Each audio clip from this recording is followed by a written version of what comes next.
அனைவருக்கும் வணக்கம். நம்ம டெய்லியும் prelims and mains point of current affairs articles பார்க்குறோம். இன்னைக்கு என்ன ஆர்டிகல் இருக்கு அப்படிங்கிறத பார்ப்போம். ஃபர்ஸ்ட் ஒன், நமக்கு குழந்தைகளுக்கு எதிரான பாலியல் குற்றங்கள் அப்படின்னு சொல்லி கொடுத்துருக்காங்க. ஓகேங்களா? ஸோ குழந்தைகளுக்கு எதிரான பாலியல் குற்றங்கள்னா நம்ம ஒன்று புரிஞ்சுக்கணும். இந்தியாவில் போக்சோ சட்டத்தின்படி பார்க்குறப்ப 18 வயதுக்கு உட்பட்டு இருக்கிறவங்கள வந்து நம்ம குழந்தைகள் அப்படின்னு சொல்றோம். அதுதான் டெஃபினிஷனாக கொடுத்துருக்காங்க. குழந்தைகள்னா யார் அப்படிங்கிறது கொடுக்குறாங்க.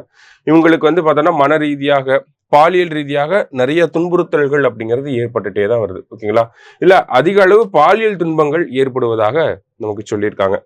இந்தியாவை பொறுத்த வரைக்கும் பார்த்தோம்னா குழந்தைகளுக்கு எதிரான குற்றங்கள்ல 46% வந்து கடத்தல் தொடர்பானவையாக இருக்கு. ஓகேங்களா? டிராபிகிங் ரிலேட்டடா இருக்கு. ஓகேங்களா? கடத்தலுக்கு அடுத்ததா பார்த்தோம்னா பாலியல் துன்புறுத்தல்கள் அப்படிங்கிறது அதிகமா இருக்கு. சரிங்களா? அதுல உடல் ரீதியாக பாதிப்புகள், குடும்ப உறுப்பினர்களால் ஏற்படக்கூடிய இந்த பாலியல் துன்புறுத்தல்கள், இந்த மாதிரியான விஷயங்களை சொல்றாங்க.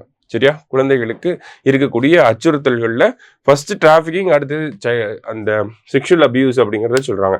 தென்னிந்தியாவை பொறுத்த வரைக்கும் பார்த்தோம்னா இந்த குழந்தைக்கு ஏற்படக்கூடிய இந்த பாலியல் ரீதியான அந்த ஒரு பிரச்சனைகள்ல தமிழ்நாடு வந்து முதலிடத்துல இருப்பதாக கொடுத்திருக்காங்க. அதுக்கப்புறம் தான் கர்நாடகா, தெலுங்கானா போன்ற மாநிலங்கள்லாம் இருக்கு. ஓகேங்களா? ஸோ பாலியல் குற்றங்களுக்கு எதிராக விழிப்புணர்வுகளை நிறைய பனிஷ்மெண்ட்டை என்ஹான்ஸ் பண்ணிட்டே வந்தாலுமே இன்னமும் அந்த பாலியல் குற்றங்கள், குழந்தைகளுக்கு எதிரான பாலியல் குற்றங்கள் அப்படிங்கிறது நடந்துகிட்டே தான் இருக்கு, அதிகரித்து கொண்டே தான் இருக்கு அப்படிங்கிறது தான் இந்த இடத்துல சொல்றாங்க. ஓகேங்களா? இப்போ நம்ம பார்த்தோம் தென்னிந்திய அளவில் தமிழகம் வந்து அதிகமாக இருக்கு அப்படின்னு சொல்லி.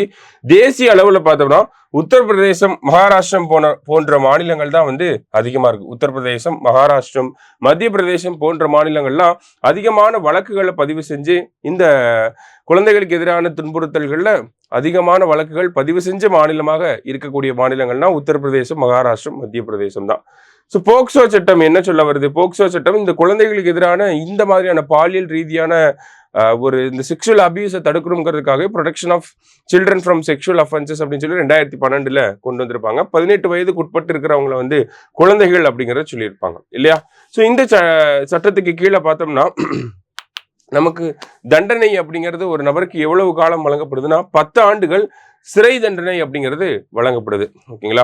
அடுத்ததா பாத்தீங்கன்னா என்ன மாதிரியான குற்றங்களை இந்த போக்சோ சட்டம் சொல்ல வருது அப்படின்னா குழந்தை மீது நிகழ்த்தப்படும் பாலியல் துன்புறுத்தல் அப்படிங்கிறது, அடுத்தது வன்கொடுமை, குழந்தைகளின் ஒளிப்படங்களை பாலியல் பட நோக்கத்துடன் சித்தரித்தல், இந்த மாதிரியான அஃபென்சஸ். ஓகேங்களா? சைல்டு செக்ஸ் அபியூஸ் மெட்டீரியல் அப்படின்னு சொல்லுவாங்க. சரியா? சைல்டு செக்ஸ் அபியூஸ் மெட்டீரியல் அப்படின்னு சொல்லுவாங்க. ஸோ சைல்டு பான், சைல்டு வீடியோஸை வந்து சர்க்குலேட் பண்ணுறது, இது எல்லாமே வந்து சைல்டு செக்ஸ் அபியூஸ் மெட்டீரியல் அப்படின்னு சொல்லுவாங்க.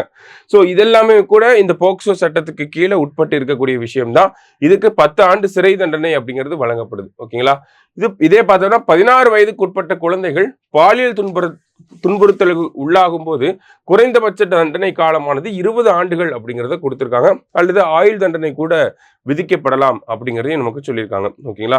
ஸோ தமிழக அரசாங்கம் கூட சமீபத்தில் சட்டப்பேரவையில் என்ன கொண்டு வந்தாங்கன்னா பெண்களுக்கு எதிரான குற்றங்களை செய்யக்கூடியவங்களுக்கு மரண தண்டனை விதிக்கக்கூடிய அளவுக்கு சட்ட திருத்தங்களை வந்து கொண்டு வந்திருந்தாங்க. ஓகேங்களா?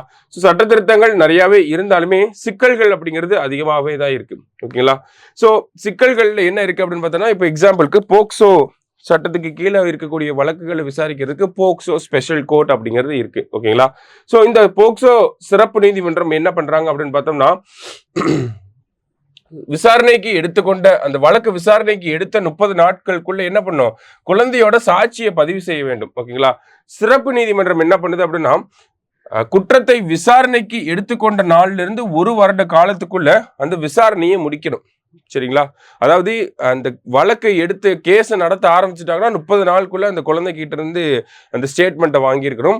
வழக்கை நடத்த ஆரம்பிச்ச 1 வருஷத்துக்குள்ள அந்த வழக்கை முடிச்சிருக்கணும். ஆனா இந்தியாவில் இருக்கக்கூடிய இந்த சட்ட அமைப்புல இருக்கக்கூடிய சிக்கல்கள்னால இந்த வழக்குகளை 1 வருஷத்துக்குள்ள முடிக்க முடியல. அதனால 1 வருஷத்துக்குள்ள தீர்ப்பு சொல்ல முடியாத ஒரு நிலை இருக்கு. ஓகேங்களா? ஸோ இந்த மாதிரியான பிரச்சனைகள் இருக்கு. அதே மாதிரி பார்த்தோம்னா சாட்சியங்களை பாதுகாப்பதில் நிறைய குறைபாடுகள் வந்து இருக்கு. அந்த குழந்தை இப்போ பாலியல் துன்புறுத்தலுக்கு உட்பட்ட அந்த குழந்தையை பார்த்தோம்னா நிறைய இடங்கள்ல வந்து திருப்பி ஸ்டேட்மெண்ட்டை கொடுக்க வேண்டியதா இருக்கு.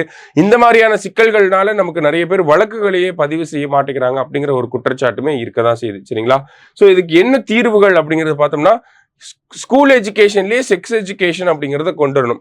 செக்ஸ் எஜுகேஷன் இந்த சென்ஸ் ஒரு குட் டச்னா என்ன, பேட் டச்னா என்னன்னு சொல்லி தருது, சேஃப் டச்னா என்ன, அன்சேஃப் டச்னா என்ன, அதை பத்தி சொல்லி தருது, நோ கோ டெல் அப்படிங்கிற இந்த ஸ்ட்ராட்டஜிஸை வந்து பயன்படுத்துறது. நோ தடுப்பது, ஓகேங்களா, கோ போய் வீட்டுக்கு போய் அவங்க வீட்டில் இருக்கவங்க கிட்ட சொல்றது, அதான் இந்த நோ கோ டெல் அப்படிங்கிற இந்த மாதிரியான ஸ்ட்ராட்டஜிஸை கொண்டு வர்றது. ஸோ இதெல்லாம் வந்து ஸ்கூல் கரிக்குலத்தையே நம்ம இம்ப்ளிமெண்ட் பண்ணணும் அப்படிங்கிறத சொல்லியிருக்காங்க.